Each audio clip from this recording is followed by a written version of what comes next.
Hello everyone and welcome to the program. It's Sunday Politics right here on Channels Television. I'm Sheung Okimbale. What a week it has been, from stories coming from London, the capital of the United Kingdom of England, to the ever intriguing and dramatic political scene in Nigeria. We're following all the stories for you. Let's give you some updates on the PDP congresses across the nation as the party looks ahead to the May 21st National Convention. The PDP is rounding up its congresses as they prepare for the National Convention, which is scheduled, of course, for Saturday, 21st May 2016.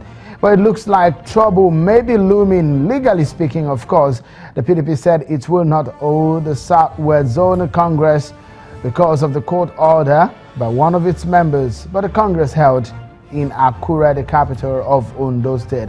That's perhaps setting the stage for a possible legal tussle.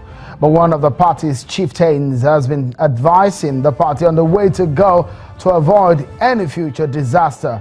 Professor Jerry Ghana at the forum last week in Abuja seems to be talking as a party's conscience now. Let's take a listen to him.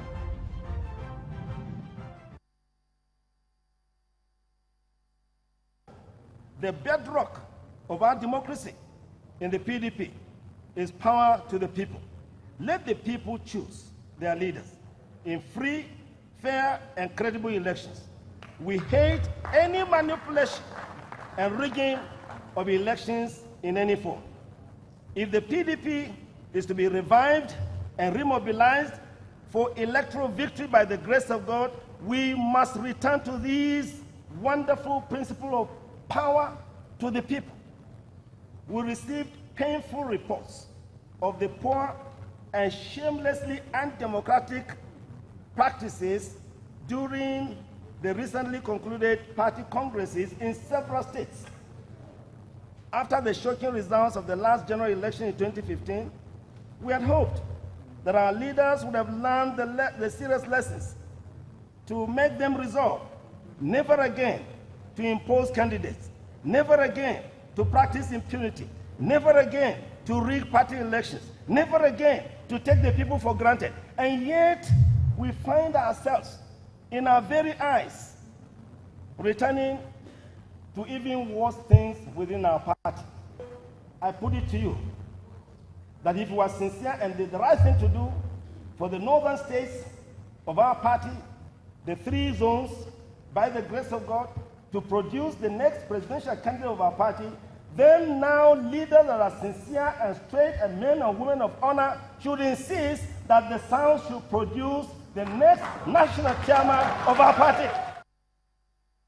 Well, that's Professor Jerry Ghana, a former Minister of Information, talking to some members of the party. It looks so much like the party is looking to rebuilding and re-strategizing for 2019. The debate over where the chairman of the party should come from at the National Convention seems to still be going on.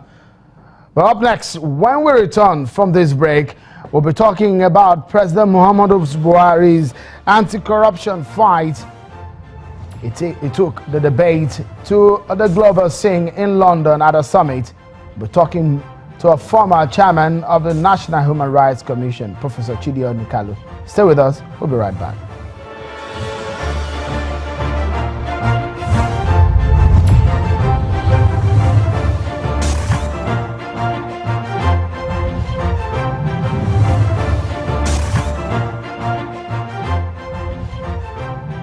Thank you so much for staying with us wherever you are watching. This is Sunday Politics on Channels Television, and you can follow the conversation right here. You know the right handles to follow at CTV Politics, or send an email to us, politicstoday@channelstv.com. Let's get the conversation started, shall we? You remember what President Muhammadu Buhari said when he was asked, what would you like to be remembered for? He said he wants to be remembered as a president who fought corruption to his knees. He took the conversation to London when he was invited to speak alongside some other leaders of other nations as it talking about the global strategy to fighting corruption. Joining us from our Abuja studio to discuss this issue is the former chairman of the National Human Rights Commission, Professor Chidi Odinkalu. Many thanks for coming on the program, Professor Odinkalu.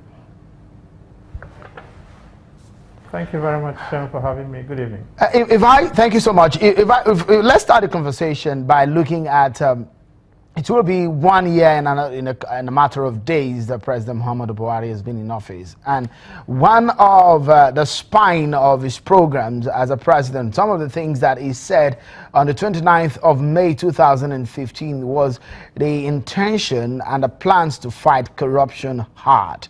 But if you look at it on the whole, do you see him doing that? I think it's fair to say that the President Buhari has brought some credibility, personal credibility to the fight against corruption, and that he's shown a will to confront it. And that is a positive thing. I think he deserves credit, even by those who don't necessarily have to agree with him. I think everybody who wishes Nigeria well must agree that corruption and impunity for corruption have done Nigeria tremendous damage, and that this president has shown a will to try and confront that. And for me, I think Nigerians should support that, and friends of Nigeria should welcome that. Oh, interesting.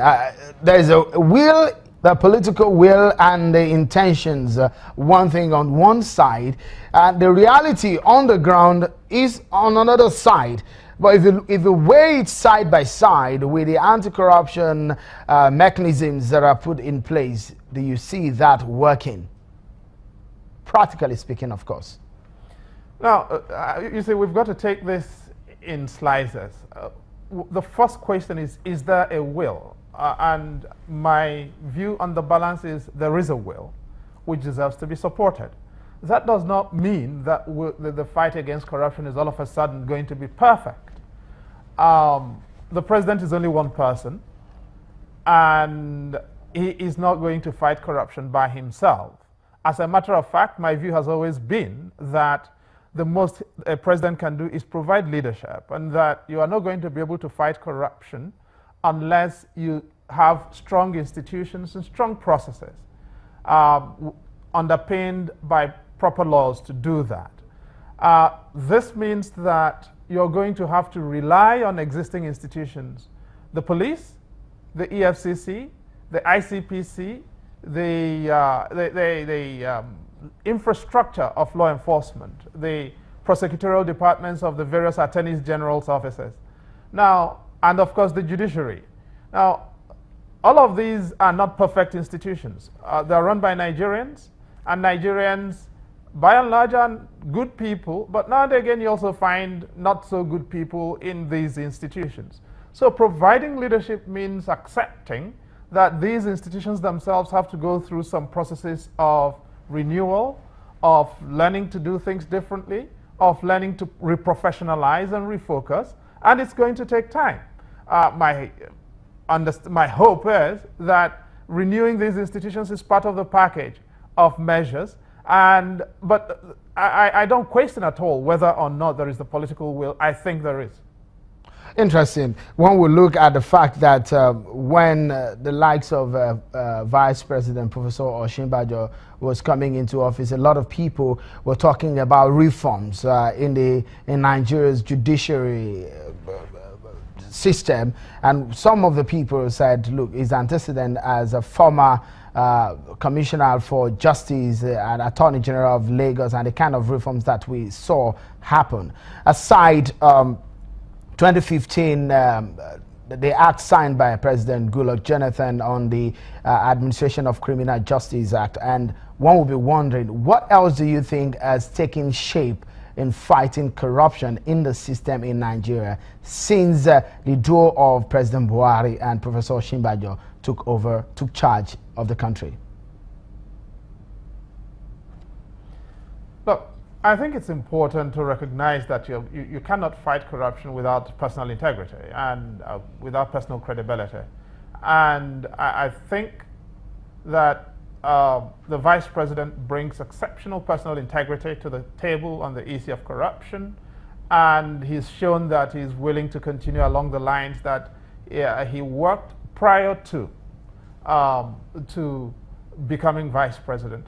The current president himself has, at least on the question of corruption, shown integrity and will. I have to say I did disagree and continue to disagree with the way in which their assets declaration was managed. I don't think they have kept faith with their campaign promise to publish their assets, and I do think that it is necessary in order to fight corruption effectively to make sure that the assets of all senior public officers are visited with the oxygen of transparency. I don't think they have kept faith with that, so I'm fairly clear about that. But look, we're not looking at perfection. We are looking at incremental progress.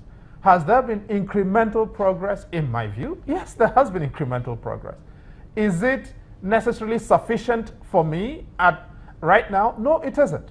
But is that progress? Absolutely, there is progress. And that's all I ask for as a Nigerian. And I think what our people are asking for is not perfection. We're not asking for angels. We are saying, can we continue to make progress and build on progress? That's, for me, what's important. I still do expect, now that the Code of Conduct Bureau has said that they have fully verified the president's and vice president's assets, I would expect them to keep faith with their promise to release those assets to Nigerians, and not just stop there, require every other senior public officer in the country to do so, so that we know we are sustaining progress, and so that the kinds of things we have where a former senior officer is being charged in 2016 for assets declaration that took place in 2003 to 2004 will not happen again. We have prompt implementation and prompt enforcement where there has been a suspicion of failure to comply with the required laws. I think that's the way to go.